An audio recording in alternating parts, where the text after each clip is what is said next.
വദരിബിലഹും അവർക്ക് പറഞ്ഞു കൊടുക്കൂ മസലൻ ഒരു ഉപമ. കാരണം അഹങ്കരിക്കരുത് കൃഷി കൊണ്ട്.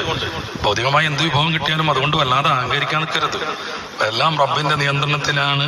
ഒരുപക്ഷെ റബ്ബ് താഴെ അത് മൊത്തം പിൻവലിച്ചേക്കും. ജഅൽനാ അഹദിഹിമാ ജന്നത്തൈനി മിൻ അഅ്നാബിൻ, രണ്ട് സഹോദരന്മാർ, അതിൽ ഒരാൾക്ക് അള്ളാഹു 2 മുന്തിരിത്തോട്ടങ്ങൾ നൽകി. വഖഫഫ്നാഹുമാ ബിനഖലിൻ, അതിന്റെ ചുറ്റുഭാഗത്തും അദ്ദേഹം നന്നായിട്ട് ഈത്തപ്പനകൾ വെച്ച് പിടിപ്പിച്ചു. വജഅൽനാ ബൈനഹുമാ സിർഅ, ഇടയിലൊക്കെ ഇടവിളകളും കൃഷികളും നടത്തി. നല്ല മനോഹരമായ തോട്ടം സങ്കല്പിച്ചു നോക്കൂ. നല്ല പന്തലിട്ടിട്ട് ഈ മുന്തിരികൾ നിറച്ചു.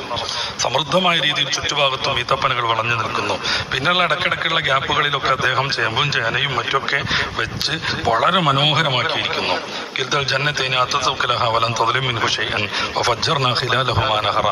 ആ തോട്ടം കൃത്യമായ രീതിയിൽ വിഭവം നൽകിക്കൊണ്ടേയിരുന്നു. ഒരിക്കലും അത് നൽകാതിരുന്നില്ല, സമൃദ്ധമായി കിട്ടിക്കൊണ്ടിരുന്നു. എന്തുകൊണ്ട് എന്ന രീതിയിൽ അള്ളാഹു പറയുന്നു, അതിന്റെ മധ്യ